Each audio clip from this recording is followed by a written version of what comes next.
I'm Sergio Correia, International Senior Business Development Manager at Ceuta Group, and you're listening to the original Ceuta Group podcast.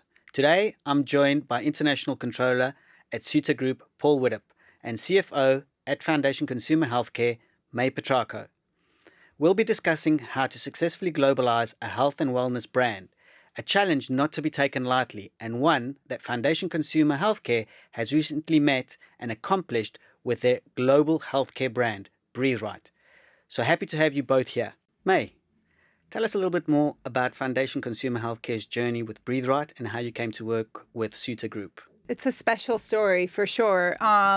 So in the middle of COVID, it was April of 2020, we were conducting diligence with GSK on the Breathe Right brand. And Breathe Right had a global footprint. Foundation Consumer Healthcare was a U.S.-only company. And so as we were working through diligence, we started to reach out to find who could help us go from 0 to 21. And when I say 0 to 21, it's 0 markets to 21 international markets. Our lead investor at the time had a connection with Ceuta. They had worked with them in the past with other portfolio companies. And, you know, it was a match made in heaven, quite frankly, because we were, you know, a company with no physical presence. So we needed everything from start to finish, and we needed it to be turnkey. And the most valuable thing in the process was the diligence they provided us.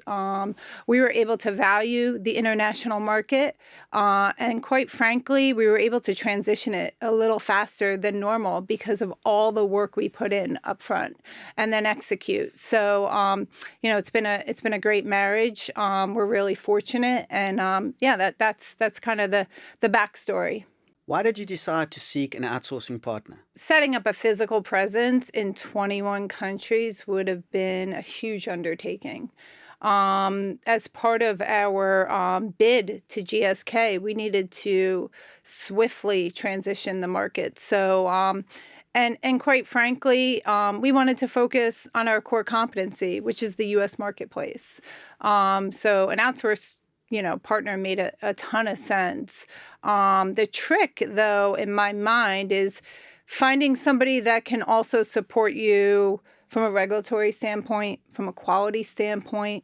So it's truly end-to-end, not just sales and marketing. There are a lot of sales and marketing brokers out there, but Ceuta's unique in that they have a full service, and they have the right partners. They have connections with distributors in each and every market. So they've been able to make that connection for us, which is super important. You talk about a turnkey solution. Can you tell me a little bit more about that? Yeah, turnkey. It's definitely a buzzword, definitely here in Foundation, because we are a very streamlined organization, which is a benefit to us. We can make decisions swiftly, and we needed a partner that could do the same. Turnkey to me means a lot of things. The first thing is from a financial standpoint. The distributor agreements that we set up were set up in a way where it was a buy-sell agreement. And what that means is that the distributor takes the financial ownership of the inventory and therefore the ongoing liability. And that was really important to us, again, because we are a U.S.-based company. We weren't looking to own inventory internationally because there's a lot of things that go along with that once you start owning inventory. So that's the first part of turnkey, which was super important to us. And as part of that, when the distributor actually owns the inventory, they also need to make sure they have enough stock. So that was the second part that was really important to us, is that we wanted to make sure that they were willing to have the wherewithal to hold upwards of 10 weeks of safety stock. I mean, that's a huge financial liability on their part. So that was the second thing. And then the third, from a turnkey standpoint, is everything after that, right? It's making sure that they're feeding forecasts properly, making sure that we're following any rules and regulations. We have a medical device and we have a drug product, making sure that they have the right connections with the trading partners so that we can promote it. From a marketing standpoint, understanding from a local standpoint, the expertise within marketing, within the market to ensure that we are placing the right advertising. So to me, that's what turnkey means. And again, it's financial, but then it's operational as well. And Ceuta has been able to provide us with the right distributors through their alliance network to make that happen for us. I think everything May's covered off throughout everything she classes turnkey is in the same way that what the Ceuta International Alliance and the Ceuta Group brings to the market, that it brings something that is completely unique. There's no other organisation there that I know that can offer the same service level that we can. Having the background and the understanding of all of our international alliance partners, their capabilities, their understanding in market, allows us to be able to feed back to May and the team at Foundation to say to understand those local nuances, just from as May said, from a regulatory standpoint, from a advertising standpoint, from a positioning standpoint. There's so many elements that are, even though we're in similar markets, for example, you take the examples of Spain and Portugal, they're quite similar in regards to their geography, they're quite similar in regards to sort of the countries in themselves, but the marketplaces are completely unique and completely different. You cannot just take one idea and think, okay, well, this is going to work everywhere.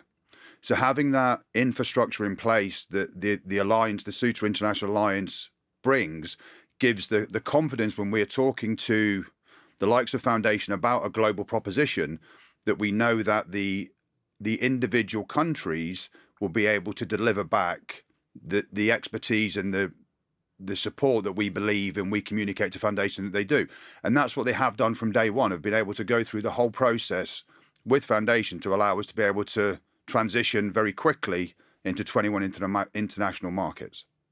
Because I think if you understanding the market dynamics and how like you used Portugal and Spain as an example, Yeah. right?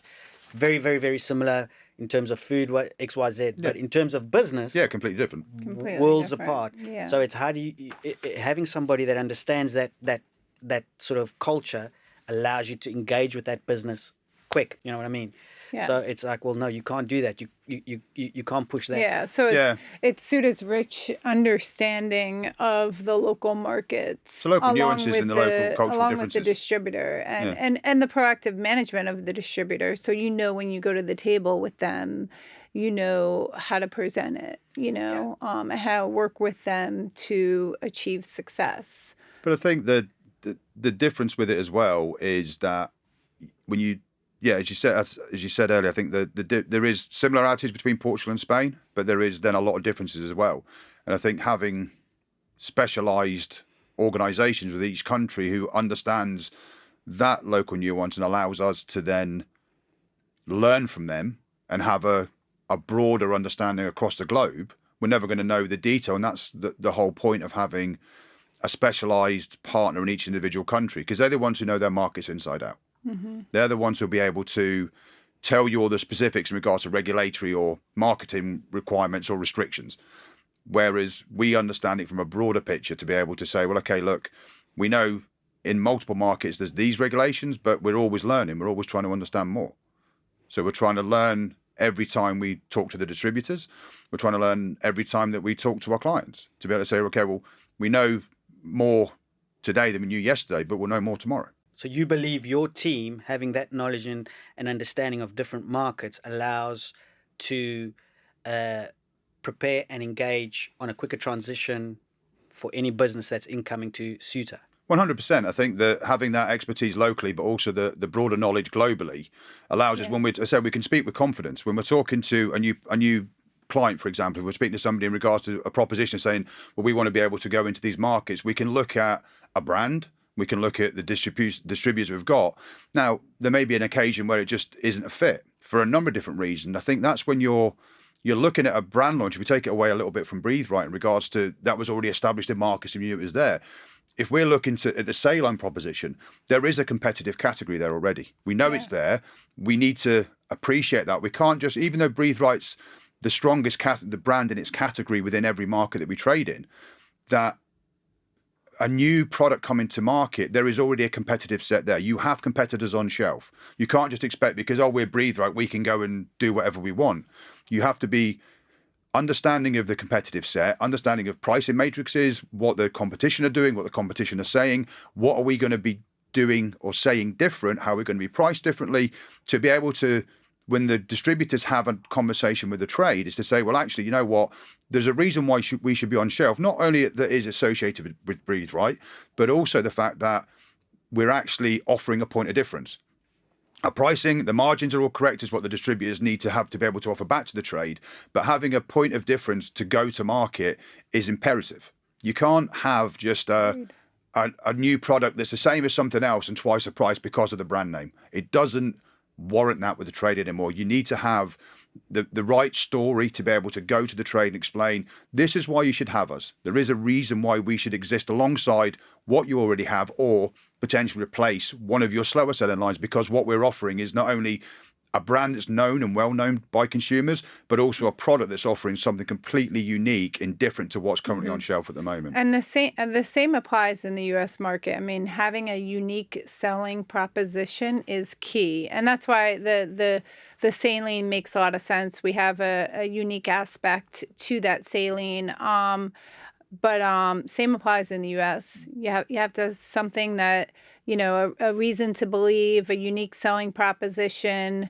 You can't be a me-3 brand in the marketplace. So same applies. And I think that's the thing that I suppose, I'm not speaking for the foundation team, but I know from the visits you've had over to Europe and visited a lot of the markets with us, when we've gone out and seen the differences between Switzerland and Sweden or Greece or whichever other markets we've been to. And I think the marketplace here, there is a lot of similarities between the US and Europe in regards to the way you work and the way you work with the trade. But I think there is complete differences of the way the structure of the markets are over here, comparison to how, and I think it was Steve said when we were might have been in Spain, it was almost like this is like the US 20 years ago, with how the pharmacy channel still exists predominantly within European markets, especially where Breathe Right's sold. That's not how the business is done in the US. This is done through CVS and Walmart and everybody else and the big retailers that you have there. Whereas in Europe and in Asia, it's predominantly sold through the pharmacy channel. So it is a very different positioning to the US, even the same product, same communication, but it's a different conversation with the distributors and the markets here than you may have in the US. And that's another reason why the alliance was so important, because in Europe, and countries surrounding, it appears to be much more fragmented. You're not in the U.S., you're dealing with the big five, and they're doing 90% of your business. So to distribute direct to them is a lot easier than to distribute to a number of pharmacy chains, much more fragmented. So I think it makes the selling role, quite complicated. And that's why the alliance, again, and the turnkey solution makes so much sense for us. And again, that's with the branding and positioning, where we hold seminars with all of our distribution partners, especially around marketing, because sharing best practice of, again, with all of our partners and us have been on this journey for the past 3 and a bit years. And everyone's still learning. We still learn every day. Yeah. Again, we're learning, okay, we'll try this different type of advertising, we'll try this type of display, and bringing all the distributors together for a half-a-day virtual conference to be able to share best practices from each individual market, say, well, this has worked from our point of view, this has got us out of the drawer in a pharmacy onto shelf and allows self-selection by consumers rather than being a consumer having to go in and ask for it. And that learning is benefited all of our distributors, and we continue to roll that out as well to make sure that everyone can learn from each other, because everyone, even though they manage their own markets, there is similarities there and differences but they can still pick and choose a little bit, saying, oh, well, this advertising worked well for us. Oh, okay, well, we could do that. But as I said, having consistent brand positioning and consistent marketing materials across all markets means that it can be adapted very quickly. Yeah. As you said earlier, they're adapted very quickly to be able to have them executed in a consistent way in the marketplace, even though there may be some slight differences. So this goes beyond introducing a brand to a global network of distributors. Yeah, absolutely. I mean, because every market has a different approach, right? There are a lot of different ways to go to market globally. One is, pushing from the top down. And another is allowing the local markets to provide their expertise and make recommendations based on your global footprint. And we chose the latter. And I think it was a really smart decision. Just to give you like an example, we produced an advertisement.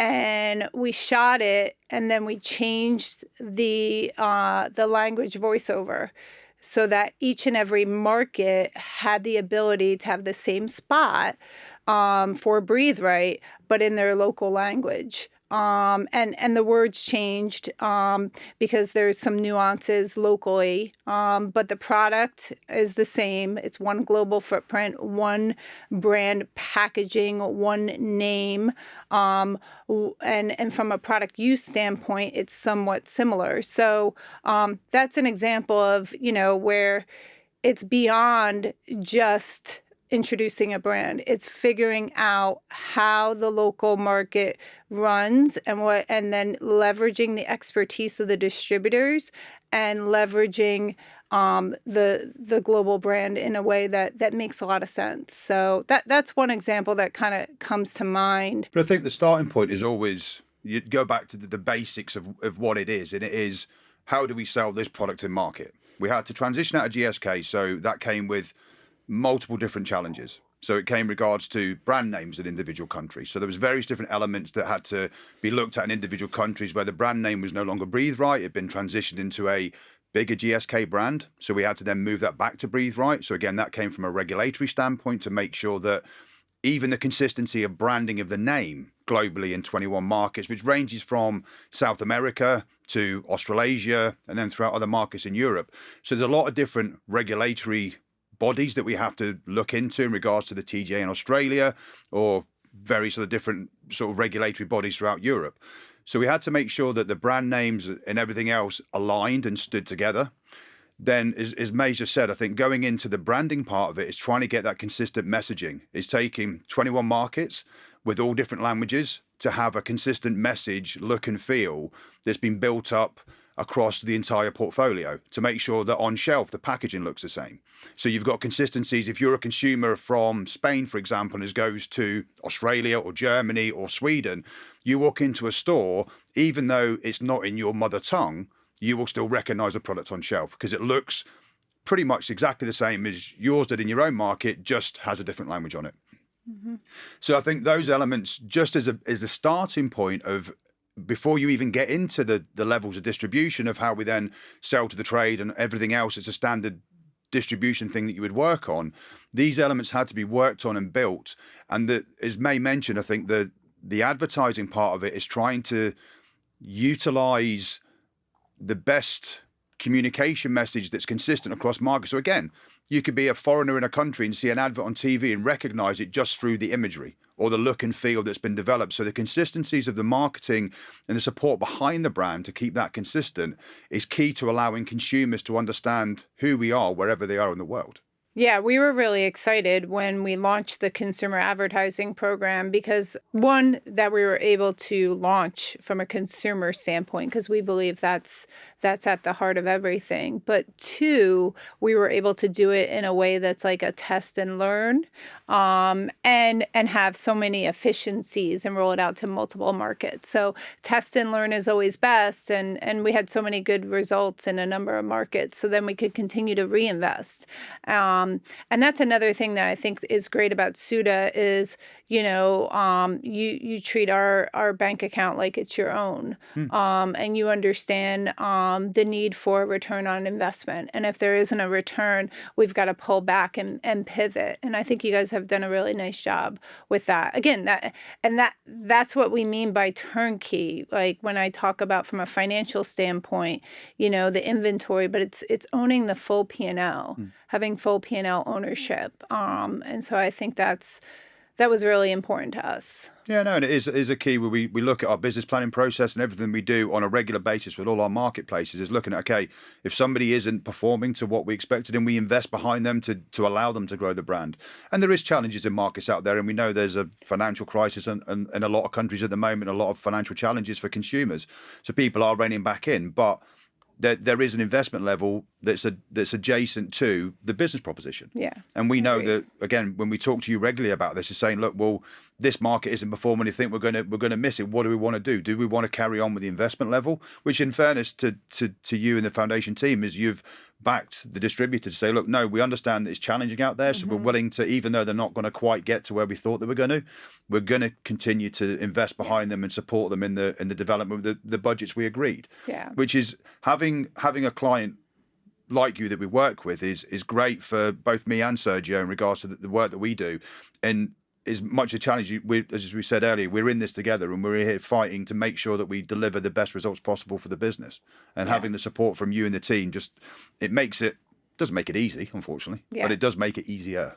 Agreed. Yeah, our goals are aligned, which is, important in any partnership. So, and we're fortunate we have investors that believe in the brand. We bought the brand to grow the brand, not to sit on it and harvest it, like many other large companies may do. But we actually want to support it, and we're hoping to double it in the next couple of years, with all of the again the claims work, the line extensions in adjacent categories, and then entering new markets. So, this is an important brand in our portfolio. And again, it has broad shoulders. That's that was one of the exciting things when we bought it, and you talked a little bit about like the diligence up front, and the diligence up front was, understanding the P&L, right? How much money can we make? Because our go-to-market strategy is different than GSK.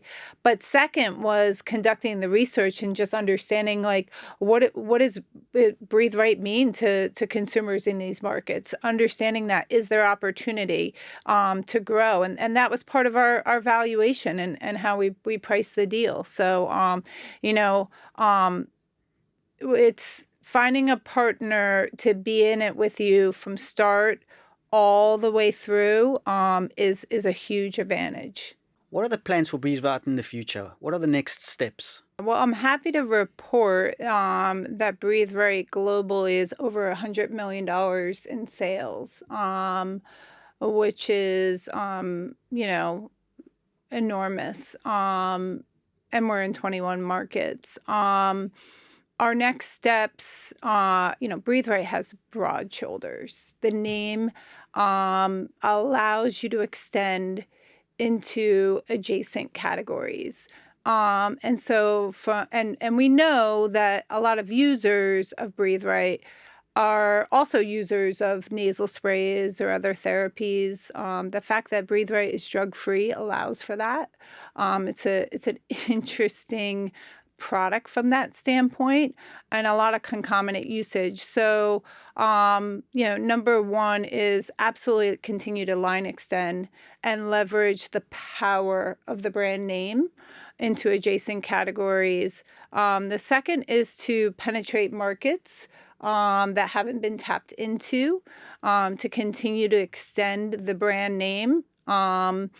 Number three is from a clinical and from a claims standpoint, we're doing market research so that we can tell the consumer how the product works, why it's important, and leverage different usage occasions. So to me, it's not just about nasal congestion or sleeping. It's about breathing better and what that means in terms of quality of sleep or quality of your day, or quality from a performance standpoint.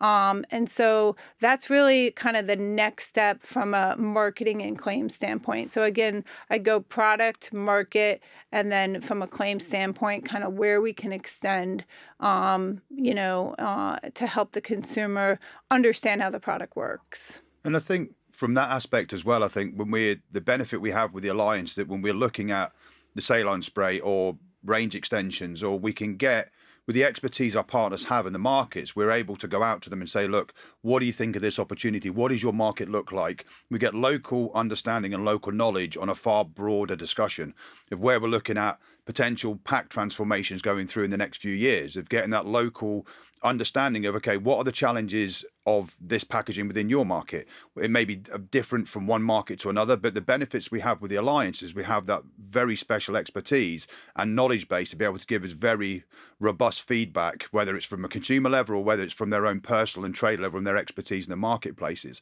And I think coming on from the white space point of view as well, is the benefit, again, with the Alliance is we know if we go to another market that we're not currently represented in, we have a distribution partner in place who is the same as the distribution partners we're already using with Breathe Right. So Foundation know from a Ceuta point of view is that the people that we're going to bring to the table who will be able to deliver a new market launch will be as capable and as good as the great partners we have in place who are already delivering great results on the Breathe Right business. If you guys had one last message for the people that are listening to us today, what would that message be? From my standpoint, it would be that, Ceuta is not a group that just sits back and provides advice. They proactively manage our distributors. They understand the local markets. They roll up their sleeves and get the job done, which I think is unique, because it's what's required, quite frankly. We're dealing with a lot of different issues in each and every market. And if you're not on top of it, it can definitely get away from you. The second thing, so not advice, it's more of a proactive management. Number two is transparency of information, which is super important. I'm the head of finance and operations here at Foundation. So understanding what's going on and having that level of transparency, whether it's good news or bad news, allows me to do my job better. Bad news is just as important, as good news is, because I can make some adjustments, on our side, on the U.S. side of the business, if there's a deficit. So, I think they've been a really good partner from a transparency standpoint. And number three, because of our structure, the way that we, are so streamlined. Number three was we were really just looking to have one or two touch points.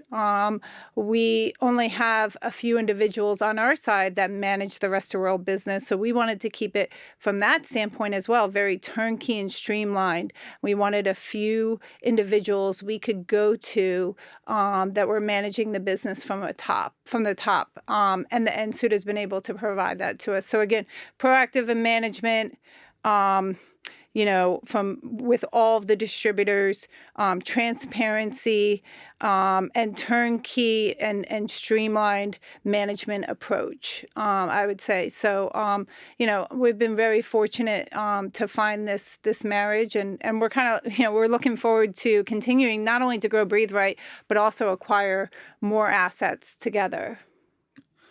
I think from my point of view, I think it's very much do your research. I think with anything like this, as May touched on earlier, is that doing the initial research before the brand was even acquired was a key element to validate the decision, saying, well, we have had the research done to validate what we're doing. It isn't an easy process. Launching a brand internationally is not easy. There is so many different variables that you have to take into consideration. Having a local expert in that market and a distributor who can deliver everything that you would want to deliver yourself in your home market is key. And they are difficult people to find. I've worked in the industry or worked in international business for 26 years. And there's a lot of okay distributors out there, but very few that are very, very good. And I think the benefit we have from the international alliance is having some of the very best distributors in each individual country, that we spend our time to understand exactly what they can do and what they can't do. So it means that when we are speaking to Foundation, when we're speaking to other clients, that we've got full confidence when we say we can deliver this in multitude of markets, whether it's 10, 15, 20, 100. We could do it with confidence to know that every partner that we're introducing our new clients or current clients to will offer the same messaging and the same capabilities within each individual market. Yeah, and one other thing to add, I think that makes this relationship so special, and I touched on it, is that we closed on the Breathe Right acquisition in the middle of COVID. I think we went 2 years without a face-to-face. That was us personally. Yeah, which is pretty extraordinary, that we were able to transition 21 markets, 120 SKUs in a matter of, 5 to 6 months. Get them on our books, get the distributors signed up, and start placing advertising swiftly after that, without ever meeting face to face. Certainly, the face to face contact since then has been just, has made the relationship even stronger. I'm a firm believer in, building relationships. So, doing it virtually for 2 years was quite difficult, but honestly, it was very successful. So I think that's just a testament to Ceuta and the group that they had in place running our business, and again, the proactive management. If you're not proactive with communication and everything, it could have easily have fallen apart. So I think that was another really big part of this transition and a big part of our relationship. No, I think it's been through choppy waters, let's say. We've had a lot of challenges, a lot of sleepless nights, late nights, continual late nights. Early mornings, yeah, for us. And it never stops, but we work closely as a team. I think we see ourselves as part of the Foundation team. Yes, we're employed by Ceuta and we work for Ceuta, but our roles and the team that I work within Ceuta are all dedicated to the Foundation business. So we have a team of people working every day to deliver the Rest of World project for Foundation. And I think that's where we see ourselves as part of the Foundation team. We work closely, speak daily most of the time, to be able to talk through, as you said, good news is great, bad news is not great, but it's as important to make sure that we're all aligned on what we can or can't do and how we can deliver the results that Foundation want, that Ceuta want, and everybody's aligned with, okay, we understand the challenge there, but how do we work as a team, both Foundation and Ceuta, to overcome the challenges we have and actually get to where we want the business to be? Yeah, agreed.